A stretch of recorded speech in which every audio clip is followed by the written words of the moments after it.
할렐루야.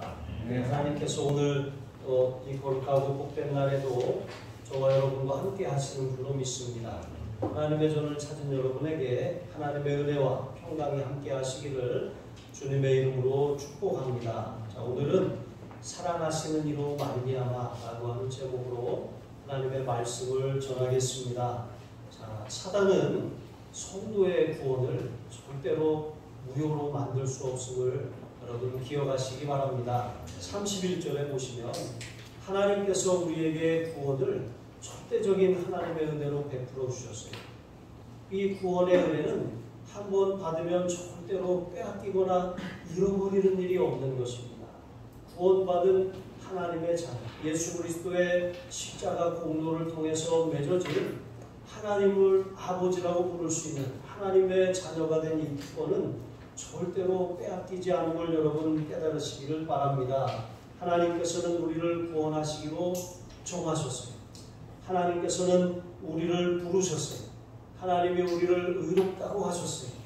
하나님께서 우리를 영화롭게 하신다고 약속하셨습니다. 이것은 하나님이 우리를 위해서 세운 구원을 위한 그런 플랜입니다. 이 계획은 절대로 중간에 가다가 해악이 되거나 또 포기되거나 없어지는 것이 아닙니다. 이것은 천국 가는 그날까지, 우리가 여호와의 단계에 들어가는 그날까지 우리의 구원은 진행형입니다. 완성될 것입니다. 한번 예수 그리스도를 통해서 거듭난 사람들은 이제 계속해서 구원을 이루며 또 성화의 길을 거쳐서 여호와의 단계에 들어가게 될 줄로 믿습니다. 물론 우리는 여전히 부족해요. 우리는 여전히 실수가 많습니다. 여전히 우리는 연약해요. 우리는 믿는다라고 하면서도 또 때로는 조변 섞게 하는 것처럼 아침에는 믿음으로 시작했다가 또 점심때쯤 되면 또 우리의 믿음이 사그러들어요. 그렇게 또 오후를 이렇게 무기력하게 영적으로 그렇게 보내다가 다시 저녁에 그렇게 하나님 앞에 나아가는 것입니다. 여러분, 이스라엘의 이 본제 하나님 앞에 아침 제사와 저녁 제사를 드렸어요. 그 이유가 무엇입니까? 아침에 우리가 하나님을 찬양하며 하나님의 말씀을 들으며 시작했을지 모르지만 하루를 살다 보면서 우리도 모르게 하나님을 놓쳐요. 하나님을 잊고 살아가는 것입니다. 그래서 다시 예배하며 하루를 하나님과 함께 마무리할 수 있도록 우리를 돌아보고 하나님 앞에 점검하는 것입니다. 여러분, 사단은 우리 구원받은 하나님의 백성들을 절대로 가만 내버려 두지 않아요. 구원받기 이전에는 어차피 자기 편이니까 건드리지 않습니다. 그런데 구원받은 이후에는 우리가 영적으로 바로 서면 바로 서려고 할수록 더 시험을 가져오고 유혹을 하고 우리를 무너뜨리려고 공격하는 거예요. 믿음으로 살려고 하는데 더 어려움이 많고 더 많은 시련이 올까? 여러분, 이렇게 생각할 때가 이제 많이 있는 것입니다. 이 사단의 그런 역사가 있기 때문에 그런 것이죠. 그러나 우리는 결코 두려워할 필요가 없습니다. 한 번 받은 구원은 절대로 빼앗기지 않는 것을 깨달으시기 바랍니다. 우리가 우리의 공로로 구원받지 않은 것처럼 우리가 때로는 실수하고 연약하여 넘어진다고 할지라도 우리의 구원이 무효되는 것이 아닙니다. 사단이 아무리 우리를 정죄하고 송사한다고 할지라도 우리가 한 번 받은 구원을 절대로 빼앗기지 않음을 여러분 기억하시기 바랍니다. 성도를 향한 하나님의 계획, 하나님의 구원 플랜은 절대로 한치의 오차도 없이 중간에 포기되거나 중간에 무효되지 않음을 기억하시기 바랍니다. 성도는 하나님이 위하시는 사람입니다. 만일 하나님이 우리를 위하시면 누가 우리를 대적하리요 그랬습니다. 우리는 하나님이 위하는 사람들이, 하나님이 위하신다라고 하는 것은 우리가 하나님 편이라고 하는 것입니다. 하나님이 우리 편이 되어주시고 하나님이 우리를 지켜주신다라고 하는 것입니다. 여러분, 하나님이 우리를 위하신다는 것이 바로 그와 같은 것이죠. 남북전쟁 당시에 이제 아브라함 링컨 이 대통령이 이제 이 하나님 앞에 이제 늘 기도하는 사람이니까 그 참모들이 그렇게 요청을 하는 거예요. 우리 하나님께서 우리 편이 되어달라고 기도해 주십시오. 그런데 뭐라고 대답했습니까? 하나님이 우리 편이 되어달라고 기도를 하기 전에 내가 하나님의 편에 서 있는가? 우리 자신을 먼저 점검해야 한다고 했습니다. 여러분, 항상 하나님은 우리의 편이십니다. 항상 하나님은 우리를 위하십니다. 그런데 우리가 하나님의 편에 서 있지 못할 때가 있다라고 하는 것이죠. 하나님은 우리를 위하시지만 우리는 하나님과 상관없이 하나님의 뜻을 벗어나는 삶을 살아갈 때가 있어요. 하지만 그렇다고 하나님이 우리의 구원을 무효로 만드시느냐? 그렇지 않습니다. 하나님께서는 한 번 구원하신 하나님의 백성들을 끝까지 책임지셔요. 다만 하나님이 우리를 위하시고 하나님이 우리 편이 되어주시는데 우리가 하나님과 상관없이 살아갈 때 하나님은 징계하시는 것이죠. 하나님은 사랑의 징계를 통해서 다시 하나님의 편이 되도록 하나님께로 돌아오도록 내 힘과 내 노력과 내 방법으로 사는 것이 안 되게 하심으로 하나님만 의지하고 하나님 뜻대로 살도록 그렇게 이끌어 주시는 줄로 믿습니다. 그러므로 언제나 우리는 우리가 하나님의 편에 서 있는지 우리 자신을 날마다 아침과 저녁으로 살피고 점검해야 할 줄로 믿습니다. 32절에 보시면 하나님께서는 우리를 구원하시기 위해서 독생자 하나밖에 없는 외아들 유일한 상속자를 아끼지 않으셨다 그랬어요. 여러분, 우리가 하나님 앞에 무언가 드릴 때 물질을 드리고 시간을 드리고 재능을 드리고 헌신을 드릴 때 때로는 우리 마음에 아까운 마음이 들 때가 있어요. 이렇게 다 드리고 나면 내가 무엇을 쓰지? 이런 마음이 나도 바빠 죽겠는데 내 시간을 쪼개고 나도 해야 될 일이 많은데 내 재능을 쪼개고 나도 써야 할 것이 많은데 내 물질을 쪼개고 하나님 앞에 드리면 나는 언제 내 시간을 갖고 내 소유를 누리며 내 물질을 사용하지? 이런 마음이 솔직하게 올라올 때가 있잖아요. 여러분 안 그러세요? 저만 그런 거예요? 그런 마음이 들잖아요. 그런데 우리는 이렇게 하나님께 대하여서 아까운 마음이 들 때가 있지만 하나님은 우리에 대해서 조금도 아끼지 않으십니다. 하나님의 아들을 내어주시기까지 하나님의 아들을 아끼지 아니하신 것처럼 여러분 아들을 내어주셨다라고 하는 것은 내 자신을 내어주었다는 것과 똑같아요. 여러분 자녀를 여러분 대신해서 내어준다면 여러분 그것은 여러분 자신을 내어주는 것과 동일한 거예요. 차라리 나를 찍는 게 낫지 내 자녀를 내어준다는 거 정말 상상할 수 없는 것입니다. 제가 오늘 새벽에 저희 딸이 이제 서울로 가잖아요, 교회를. 그래서 데려다 주더라고. 이제 기차역에 데려다 주고 이렇게 오다가 이게 막 이렇게 오는데 횡단보도에 사람이 가운데 서 있어요. 그래서 제가 멈췄습니다. 1차선을 달리고 있다가 멈췄어요.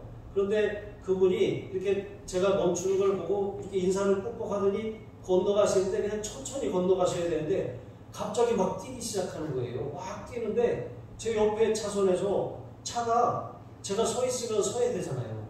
횡단보도에 누가 건너고 있다는 거잖아요. 근데 그거를 못 보고 그냥 막 달리는 거예요. 정말 아슬아슬하게 막 달려가다가 차가 칠 뻔했어요. 차도 가서 놀래서 멈칫하고 사람도 멈칫했습니다.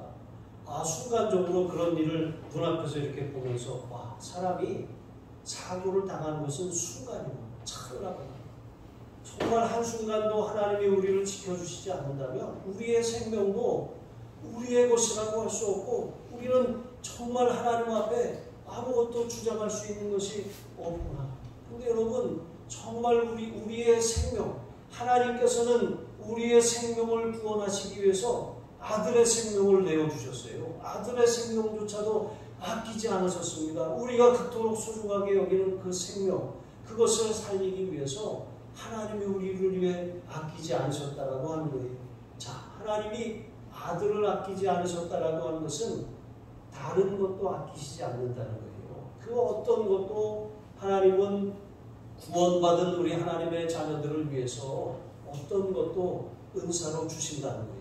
은사라고 하는 것은 값없이 주시는 선물을 말하는 거예요. 우리가 자격이 있어서 받는 것이 아니라 우리 하나님이 우리에게 값없이 주는 선물을 통칭해서 은사라고 하는 거예요. 은사가 병 고치는 거, 무슨 어떤 환상을 보는 거, 능력을 행하는 거 여러분 이것은 은사에 대해서 잘못 생각하고 있는 거예요. 이거 편협적인 것입니다. 은사는 그거보다 넓어요. 하나님께서는 모든 것을 은사로 주신다고 그랬어요. 모든 것은 모든 만물을 하나님이 총칭하는 거예요. 이것은 물질, 또 건강, 또 우리가 삶에 필요한 그런 재능, 또 우리의 삶에 이 하나님을 섬기는 데 필요한 그런 영적인 은사들도 포함하는 것이지 그 한 부분만을 말씀하시는 것이 아니라고 하는 것입니다. 여러분 이처럼 하나님께서는 우리를 구원하실 뿐만 아니라 구원받은 하나님의 백성들이 하나님의 자녀로서 이 땅에 당당하게 살아가도록 이 세상을 살면서 필요한 모든 것을 다 준비해 놓으셨어요. 우리는 기도를 통해서 그것을 하나님 앞에 받을 수 있습니다. 여러분 기도 수첩 써보세요. 저도 수첩에다가 그날 있었던 일들을 적어놔요. 메모합니다. 기도하는 제목들도 적어놓습니다. 그런데 가끔 그것을 이렇게 다 살펴보면 하나님이 이렇게 역사하셨구나. 하나님이 이렇게 응답하셨구나. 그때는 정말 이렇게 이 문제가 해결돼야 되는데 그런 안타까움을 가지고 시작했는데 시간이 지나고 기도하던 것이 응답되는 것을 그렇게 깨닫게 되는 것이죠. 여러분 하나님은 기도를 통해서 우리에게 모든 것을 다 주셔요. 우리가 얻지 못하는 것은 구하지 않기 때문인 것입니다. 구하여도 얻지 못하는 것은 정욕대로 쓰려고 잘못 구하기 때문에 그래요. 그런데 우리가 하나님 앞에 기도하는데 정말 하나님의 영광을 위해서 우리가 구하는 그것을 통해서 우리가 정말 하나님의 말씀대로 똑바로 살 그런 준비가 돼 있으면 하나님이 우리의 기도에 응답하시지 않을 이유가 하나도 없는 것입니다. 예수님의 이름으로 기도하시기를 바랍니다. 근심하고 염려하지 마시고 하나님 앞에 아들을 내어주시고 아들까지 아끼지 아니하신 하나님께서 우리의 삶에 어떤 것을 아끼시겠습니까? 아까워서 못 주겠는데 절대로 그러지 않습니다. 그냥 다 간이라도 쓸개라도 다 빼주시는 분이 하나님이심을 여러분 기억하시기 바랍니다. 필요와 소원을 하나님 앞에 언제나 아뢰시는 저와 여러분이 되시기를 바랍니다. 33절에 보시면 이제 성도는 신앙 양심에 대해서 사단의 끊임없는 정죄와 고발을 당해요. 여러분 우리가 뭐 조금이라도 잘못하고 그러면 대번에 우리 양심에 사단이 정죄하잖아요. 야, 너 신앙은 가짜야. 그거 봐, 너 거짓말쟁이야. 너는 위선자야. 네가 어떻게 집사고 네가 어떻게 권사야. 이렇게 말하는 거예요. 누가 말하는 것이 아니라 사단이 우리 양심에 대고 그렇게 우리를 그렇게 뒤흔들어 놓는 것입니다. 너는 하나님의 자녀가 아니야. 야, 네가 한 게 뭐 있다 그래? 너는 직분을 받을 자격이 없어. 이렇게 말하는 거예요. 여러분, 직분도 선물이에요. 하나님이 우리에게 자격이 있어서 주신 것이 아닌 것입니다.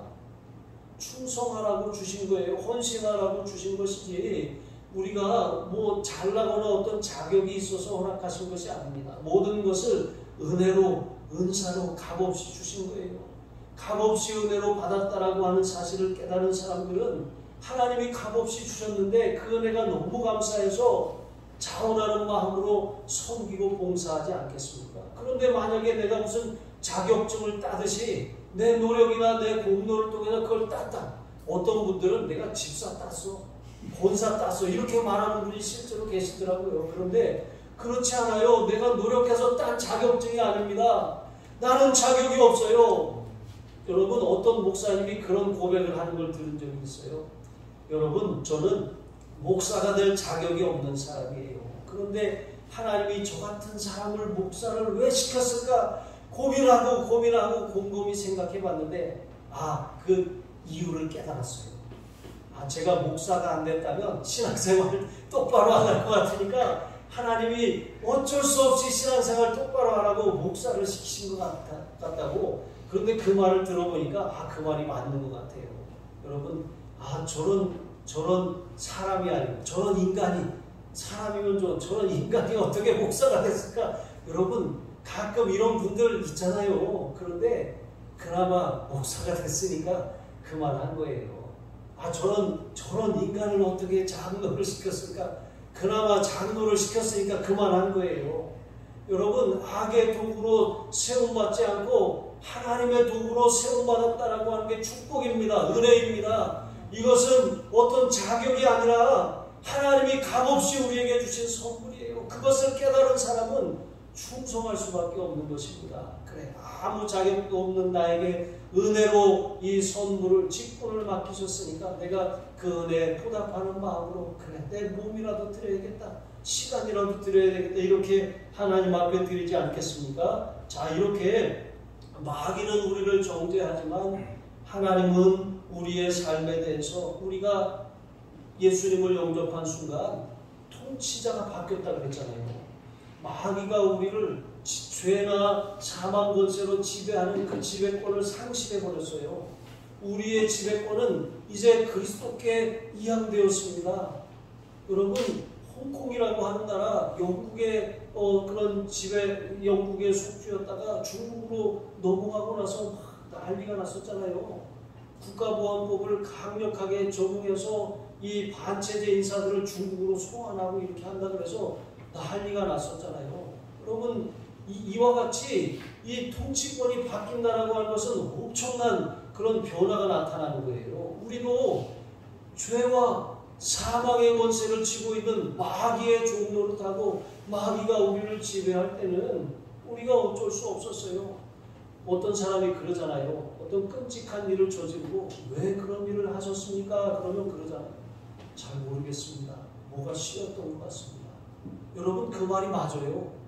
죄 종노릇하는 사람들은 죄가 끌고 다니는 거예요. 자기가 어찌할 수 없는 것입니다. 그러나 구원받은 사람들은 이제 그리스도께 복종하기 시작하면, 정과 욕심을 십자가에 못 박으면, 나는 예수님과 함께 옛사람이 십자가에 죽었다, 나의 죄를 향해 이렇게 달려가는 아담의 본성은 죽었다, 이렇게 선언한 사람들은 예수님과 함께 다시 사는 거예요. 부활하는 거예요. 이제는 내가 사는 것이 아니라 나를 사랑하사 나를 위하여 자기 자신을 버리신 하나님의 아들을 믿는 믿음으로 사는 거예요. 예수님을 바라보면 우리가 아담의 본성으로 살지 않고 예수님을 바라보면 성령으로 살게 되는 이런 변화가 나타나는 것입니다. 이렇게 성령으로 살면 실패하고 넘어졌어도 다시 회개하고 다시 일어나서, 그래, 나는 연약하고 나는 비록 여기 실수하고 죄를 저질렀어. 그래도 하나님 앞에 나는 다시 엎드려 회개할 거야. 하나님이 나를 다시 용서하셔. 나는 잘못한다 할지라도 내가 잘못한 것으로 인해서 나의 구원이 무효되지는 않아. 이렇게 우리가 주장할 수 있는 것입니다. 어떤 상황에서도 그리스도를 의지하고 다시 회개함으로 정말 사단의 송사를 그렇게 강력하게 대적하시는 저와 여러분이 되시기를 바랍니다. 여러분, 어메이징 그레이스라고 하는 찬양 아시죠? 나 같은 죄인 살리심. 이제 존 뉴턴이라고 하는 분이 지금 작사한 찬송입니다. 여러분, 이 찬송을 통해서 엄청난 사람들이 회개하고 돌아왔어요. 그런데 이 찬송가 가사도 은혜스럽지만 이 가사를 쓴 존 뉴턴의 삶의 배경을 알면 더 큰 은혜가 돼요. 여러분, 이런 죄인도, 이런 악질 죄인도 없었습니다. 그는 영국의 노예상이었어요. 노예들을 실어나르는, 신대륙으로 실어나르는 그런 노예상의 그런 이 선장이었습니다. 그 얼마나 악랄하고 얼마나 무자비했었던 사람인지 그가 짓지 않은 죄가 없을 정도였다고 하는 것입니다. 그런데 그가 성공의 친구가 되었어요. 목사가 되었습니다. 회개하고 하나님 앞에 돌아왔어요. 그리고 하나님이 그에게 베푸신 그 은혜에 대해서 어메이징 그레이스라고 하는 그런 찬양을 통해서 정말 모든 것이 은혜라고 하는 것을 고백한 것이죠. 여러분, 그런데 그가 그렇게 돌아오고 난 다음에 마귀가 끊임없이 그 양심에다 대고 그렇게 공격하는 거예요. 야, 이런데도 네가 그리스도인이냐? 하면서 지난날 그가 저지른 그런 과거의 잘못들을 자꾸 떠오르게 하는 거예요. 파노라마처럼 계속 지나가게 하는 것입니다. 야, 이래도 네가 목사라고 할 수 있냐? 이래도 네가 정말 하나님 앞에 용서를 받았다고 할 수 있냐? 너의 죄는 용서받을 수 없는 죄야. 이렇게 말하는 것이죠. 그런데 여러분, 하나님 앞에 예수 그리스도의 피로 속죄받지 못할 죄는 없어요. 예수님의 보배로운 피는 우리의 모든 죄를 다 씻고도 남는 능력이 있습니다. 여러분, 그래서 이제 사단을 향해서 그렇게 사단이 정죄할 때마다 존 뉴턴이 이렇게 말했습니다. 그래, 나는 지난날 그와 같은 사람이었다. 지금도 나를 내 자신의 행위로 나를 스스로 선하다고 나는 그렇게 입증할 수 없다. 그러나 예수님이 십자가에서 나 같은 죄인을 위해 죽으셨다. 여러분, 이것이 저와 여러분의 고백이 되시기를 바랍니다. 우리의 구원은 절대로 무효화되지 않습니다. 그리고 두 번째로 여러분, 우리에게 또한 이렇게 이 성도의 안전장치는 그것만이 아니에요. 여러분, 그리스도께서 우리를 위해서 중보하고 계신다는 사실입니다. 34절 말씀에 보시면 우리 죄를 대신해서 죽으셨다가 부활하신 그리스도께서 승천하셔서 하늘 보좌 우편, 하나님 우편에 앉아 계셔요. 하나님 보좌 우편에 앉아 계시면서 예수님께서 하시는 일은 우리를 위해 중보하시는 거예요. 그래서 이 하나님의 법정에 마귀가 아무리 우리를 송사한다고 할지라도 예수님께서 이 사람은 나의 핏값을 주고 샀습니다. 이 사람은 나의 보혈로 덮었습니다. 이 사람은 의로운 사람입니다. 그렇게 하나님 앞에서 우리를 변호하신다라고 하는 것입니다. 요한일서 2장 1절에 보시면 나의 자녀들아, 내가 이것을 너희에게 쓰면 너희로 죄를 범하지 않게 하려 함이라. 만일 누가 죄를 범하여도 아버지 앞에 우리에게 대언자가 있으니 곧 의로우신 예수 그리스도시라. 우리가 하나님의 말씀을 통해서 죄를 짓지 않도록 우리 자신을 점검하고 우리 자신을 제어해야 돼요. 그런데 혹여 우리가 죄를 짓는다고 할지라도 우리가 다 말씀을 지킬 수 없는 거잖아요. 그런데 우리가 죄를 지었다고 할지라도 우리를 위해 예수님께서 하나님 앞에 대언하시고 중보하신다는 사실. 여러분, 이것이 성도의 아주 귀한 안전장치인 것이죠. 우리의 대장 되신 예수님께서는 이 땅이 아닌 하늘 보좌 우편에 앉아 계십니다. 예수님은 대제사장이시죠. 큰 대제사장이십니다. 여러분, 구약시대의 대제사장은 백성들을 1년에 한 번씩 속죄하려고 성소 안에 성소, 지성소로 들어갔습니다. 그런데 이 지성소 안에 1년에 한 차례 들어가기 위해서 제사장은 자기 자신과 자기 가족들을 먼저 속죄해야 했던 것이죠. 희생제물을 그렇게 먼저 드렸어야 했던 것이죠. 그리고 나서 백성을 위해 속죄를 하다가 혹 그가 이 하나님 앞에 속죄하는 그 일을 수행하다가 혹 실수라도 저지르고 허물이 있다면 그 자리에서 죽을 수밖에 없었던 거예요. 왜냐하면 그 사람 제사장도 죄에 여전히 쌓여 있기 때문에 그런 것이죠. 하지만 우리에게 있는 대제사장, 큰 대제사장이신 예수님은 짐승의 피로 아니하고 자기 자신의 피로 하나님 앞에 영원한 속죄를 드리셨어요. 예수님은 죄가 없으시잖아요. 예수님은 성령으로 잉태되셨어요. 사람으로 나셨지만 아담의 후손이 아닙니다. 아담을 통하여 이어지는 원죄를 물려받지 않으셨습니다. 예수님은 사람으로 태어나셨지만 성령으로 잉태되셨어요. 예수님의 육신의 아버지는 요셉이지만 참 아버지, 영적인 아버지는 하나님이시잖아요. 이렇게 예수님은 죄가 없으실 뿐만 아니라 예수님은 하나님이십니다. 예수님은 자신을 하나님 앞에 제물로 드리심으로 하나님의 공의를 만족시키셨어요. 예수님은 자신을 우리에 내어주심으로 하나님의 사랑을 입증하셨습니다. 여러분, 하나님의 대표적인 두 속성은 공의와 사랑입니다. 공의만 있으면 하나님의 심판 앞에 다 살아남을 수가 없는 거예요. 사랑만 있으면 여러분, 이 심판하는 기준이 없어지는 거예요. 그런데 하나님께서는 공의로우시면서 동시에 사랑이십니다. 하나님은 우리에 대한 그런 죄를 심판하실 수밖에 없는 공의로우시고 거룩하신 분이신데 우리의 죄를 심판하면 우리가 살아남을 수 없으니까 하나님 자신이 그 심판을 당하신 거예요. 그 아들에게 아들 십자가에 우리가 당할 심판과 저주를 다 쏟으신 것입니다. 그래서 우리가 이 사실을 믿으면, 예수님이 십자가의 공로로 우리를 구원하셨다는 사실을 믿으면 하나님께서 우리를 사망에서 생명으로 옮기신 거예요. 심판에 이르지 아니하는 거예요. 영원한 생명을 얻게 되는 것입니다. 여러분, 우리가 복음의 내용을 잘 알고 있어야 돼요. 전도라고 하는 것은 우리 교회 한번 와봐, 이것이 아닌 것입니다. 전도라고 하는 것은 예수님이 내게 행하신 일을 전하는 거예요. 우리의 노력, 우리의 힘으로 우리가 하나님의 영광에 이를 수 없고 구원을 받을 수 없지만 하나님께서 우리의 힘으로 하나님의 영광에 이르지 못하는 우리를 위해 친히 사람이 되셔서 내려오시고 우리가 감당할 수 없는 우리의 죄의 짐을 그 아들이 대신 짊어지시고 십자가에 죽으셔서 우리의 죄가 해결될 뿐만 아니라 주님이 다시 살아나심으로 우리가 새 생명을 얻었다라고 하는 것, 여러분, 그것이 복음의 핵심이고 우리는 그것을 전하며 살아야 할 줄로 믿습니다. 그래서 예수님이 우리를 위해서 이렇게 중보하고 계시고 우리는 이 한 번 받은 구원에서 결코 떨어지거나 우리의 구원이 무효되지 않는 것입니다. 사단이 아무리 우리를 정죄하고 아무리 우리를 송사한다고 할지라도 한 번 받은 구원은 천국까지 이르게 되는 거예요. 물론 사람마다 차이가 있어요.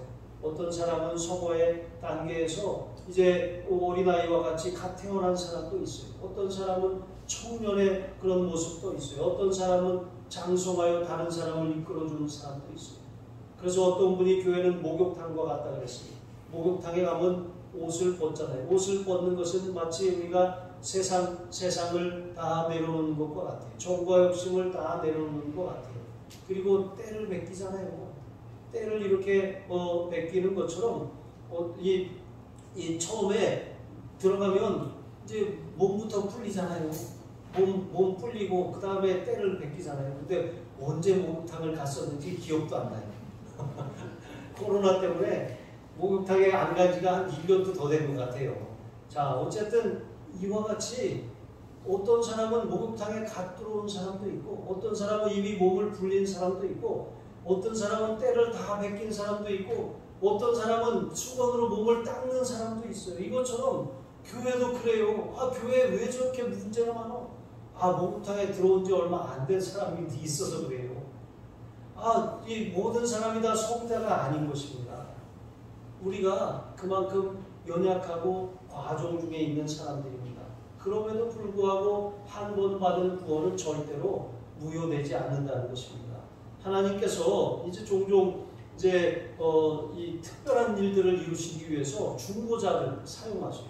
중보기도에 힘이 있습니다. 요즘에도 예배 전에 기도하고 계신지 모르겠습니다. 아무튼 예배 전에 기도해 주세요. 저를 위해서 또 예배를 위해서 또 예배에 참여하는 성도님들을 위해서 기도해 주세요. 기도하고 기도 안 할 때는 엄청난 차이가 있어요. 제가 그걸 느낍니다. 기도를 좀 이렇게 약하게 하신 날은 제가 설교하기가 너무 힘들어요. 근데 기도를 좀 세게 하신 것 같은 날은 설교도 잘 되고 되게 제가 설교하고 나도 지치질 않습니다. 아무튼 여러분의 기도에 예배가 달려있다 이런 마음을 가지고 적극적으로 예배에 좀 일찍 오셔서 중보기도에 참여해 주시기를 바랍니다. 여러분 1872년에 D.L. 무디 목사님이 이제 시카고에다 개척을 하고 조금 쉬려고 영국을 가게 됐습니다. 근데 영국에 가서 이제 쉬면서 성장하는 영국 교회, 그 부흥하는 교회를 보면서 성장하는 그런 비결이 뭔가 이제 이거를 좀 배우려고 갔었는데 이제 D.L. 무디 목사님이 오셨다는 소식에 이제 어떤 런던의 교회에서 그분을 이제 설교자로 초청을 했어요. 주일날 설교를 하는데 정말 아주 설교를 하는데 죽을 썼다고 그러시더라고요. 너무 힘들어서 벽에다 대고 얘기하는 것처럼 그렇게 너무 힘들고 내가 도대체 지금 뭐하고 왔나 이런 마음이었다는 거예요.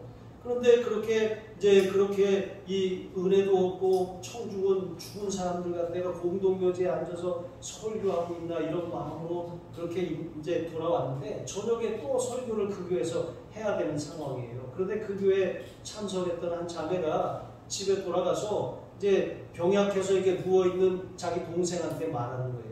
오늘 D.L. 무디 목사님이 오셨어. 그랬더니 동생이 깜짝 놀라면서 내가 얼마 전에 신문을 읽다가 D.L. 무디 목사님의 그런 이 집회 그런 소식을 뉴스로 봤다고. 그런데 그때 내가 기도했다고.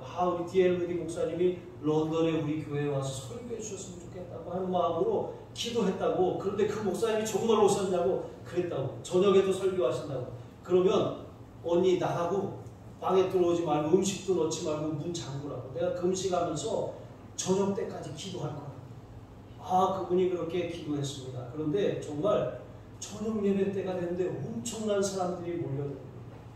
하늘에서 마치 은혜가 이 폭포수같이 쏟아지는 거예요. 엄청난 사람들이 은혜를 받고 예수 그리스도를 영접하기 원하시는 분은 지금 앞으로 나오십시오. 그랬더니 500명이나 되는 사람들이 앞에 나와서 영접 기도를 따라하고 예수님을 영접한 엄청난 일이 일어난 것입니다. 여러분, 이와 같이 중보기도에는 엄청난 역사가 일어나요. 이 사건에 대해서 이엔 바운주 목사님이 책에다가 이렇게 썼습니다. 아침에 무디 목사가 설교할 때는 얼음창처럼 차가웠지만 침대에 누워있던 병든 여인의 기도로 저녁에는 성령의 능력이 넘치도록 부어졌다. 여러분, 제가 설교 못하면 제 책임 아니에요. 여러분 책임이에요. 이 목사가 이렇게 설교 준비를 제대로 안 했나, 왜 이렇게 못하지? 그렇게 말하지 마시고, 여러분, 내가 기도를 안 했구나, 이렇게 생각하시고, 저도 그렇게 할 거예요. 설교가 잘 안 된 날은, 우리 양은경 권사님이 기도를 하셔야 되는데, 우리 성유영 권사님 기도가 좀, 이번 주에는 좀 부족했구나. 양조원 권사님이 요즘에, 이번 주에 나한테 뭐 서운한 게 있으신가, 기도를 좀 세게 안 하셨는데, 여러분, 저는 이렇게 생각할 거예요. 그러니까, 기도하는 일에 적극 동참하시기를 바랍니다. 중보기도 하면 엄청난 역사가 일어나는데, 하물며 그리스도께서 우리를 위해 중보하시는데 사단이 어떻게 우리를 쓰러뜨릴 수가 있겠습니까? 그리고 마지막 세 번째로, 우리는 그리스도로 말미암아 이분 하나님의 사랑을 통해서 우리는 이겨요. 우리는 날마다 이깁니다. 그 사랑이 우리의 힘의 공급원이에요.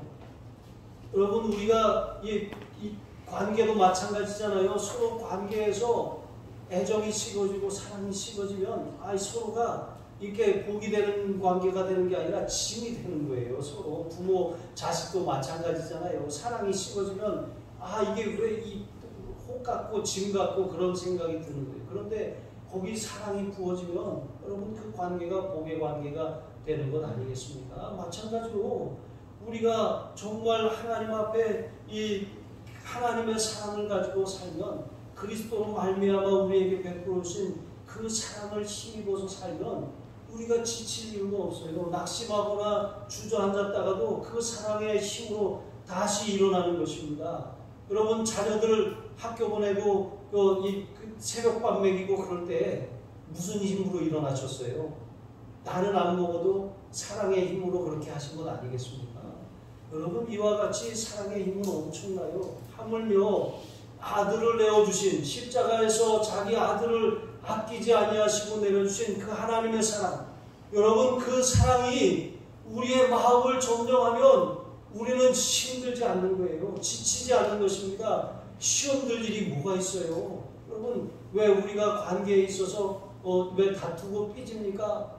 사랑이 식어져서 그런 거예요. 여러분, 우리 교회가 사랑이 넘치는 교회가 되기를 바랍니다.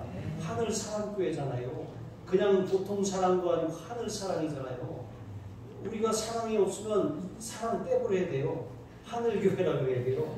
근데 인간적인 사랑만 있으면 하늘 떼버려야 돼요. 그냥 사랑 교회라고 해야 돼요. 그런데 우리는 사랑도 보통 사랑이 아니라 하늘 사랑 교회잖아요. 그러면 품지 못할 사람이 어디 있어요? 서운할 일이 뭐가 있어요? 사랑하지 못할 대상이 어디가 있습니까? 여러분, 그런 마음으로 우리가 서로를 그렇게 품었으면 좋겠습니다. 우리에게 부어진 그리스도의 사랑으로 인해서 하나님과 우리 사이는 절대로 갈라질 일이 없는 것입니다. 바울은 인생의 그런 질고가 7가지가 있다고 말했어요. 여기 보니까 환난, 번고, 박해, 적신, 기근, 위험, 칼. 여러분, 환난이 무엇입니까? 이것은 외적인 압력을 말하는 거예요. 외부적인 환경으로부터 오는 고통이 있어요. 우리가 뭐 경기가 어려워지면 장사하시는 분들은 손님이 줄잖아요. 코로나 때문에 사람들이 돌아다니지 않잖아요. 이것처럼 외적인 환경으로 오는 것을 이제 그런 환란이라고 하는 거예요. 곤고는 무엇입니까? 이것은 마음을 잡지 못하는 그런 이 통제가 안 되는 불안과 그런 두려움을 말하는 거예요. 우리가 어떤 걱정에 사로잡히면 마음이 곤고해져요. 황무지가 되는 거예요. 하나님이 안 계셔요. 믿음은 달아나버리고 마는 것입니다. 그리고 여러분, 박해라고 하는 것, 이것은 신앙 때문에 우리가 겪는 그런 고난을 의미하는 것이죠. 또 바울은 복음 때문에 세상으로부터 아주 기근, 굶주림을 당하고 위험한 순간을 만난 적이 한두 번이 아니에요. 칼이라고 하는 것은 생명을 위협하는 그런 이 박해인 것이죠. 이런 일들이 있습니다. 마치 도살할 양처럼 자기가 그렇게 취급받았다라고 말하는 것입니다. 그러나 그 모든 인생의 7가지 질고도 그리스도의 사랑에서 자기를 끊어내지 못했다라고 말하는 것입니다. 여러분, 우리 양정원 권사님이 큰 수술을 5년 전에 하셨잖아요. 큰 수술을 하셨는데 뭐 이번에 가셨다가 이제는 더 이상 이제 뭐 아산병원에 오지 않으셔도 된다고, 그냥 가까운 병원에서 정기검진만 잘 받으시면 된다고. 이게 뭐예요? 이게 완치 판정 아니겠습니까? 여러분, 큰 시련과 환란을 당해본 사람만 알아요. 당해본 사람만. 그런데 그렇게 그런 환란 가운데 믿음이 무너졌나요? 주저앉지 않았잖아요. 오히려 일어났잖아요. 권사님이 그런 고통을 겪어보니까 아픈 사람의 마음을 이해할 수 있잖아요. 누가 병 들어 아프다 그러면은 그거를 쉽게 말하지 않게 되잖아요. 겪어본 사람만이 아는 것입니다. 절대로 이런 인생의 질고들이 우리의 신앙을 무너뜨릴 수 없다는 거예요. 우리를 그리스도의 사랑에서 끊을 만한 것은 세상에 아무것도 없다라고 하는 것을 우리는 확신하며 사는 사람들입니다. 그렇기 때문에 37절 말씀해 보시면 이제 우리는 그 사랑을 힘입어서 넉넉히 이기느니라 말씀하고 있는 거예요. 넉넉히 이긴다라고 하는 것, 휘페르니카오라고 하는 이 헬라어는 무슨 뜻이냐면 그것은 압도적으로 승리한다는 거예요. 압도적으로, 그냥 겨우 근근히 어쩌다가 우연히 이긴 것이 아니라 압도적으로 이긴다는 거예요. 여러분, 우리의 믿음은 절대로 뒤로 물러가 침몰하거나 겨우 이기는 그런 믿음의 싸움에 그냥 겨우 이기는 삶이 아니라 압도적으로 이기는 삶. 여러분, 그 압도적으로 이기는 그런 신앙은, 그 힘은 어디서 온다고요? 그리스도의 사랑에서 온다는 거예요. 힘들고 지치고 주저앉을 때 예수님이 날 위해서 십자가에서 행하신 그 쏟으신 그 물과 피를 생각하고 믿음으로 바라볼 때 여러분, 그 사랑이 우리 마음에 다시 부어지는 거예요.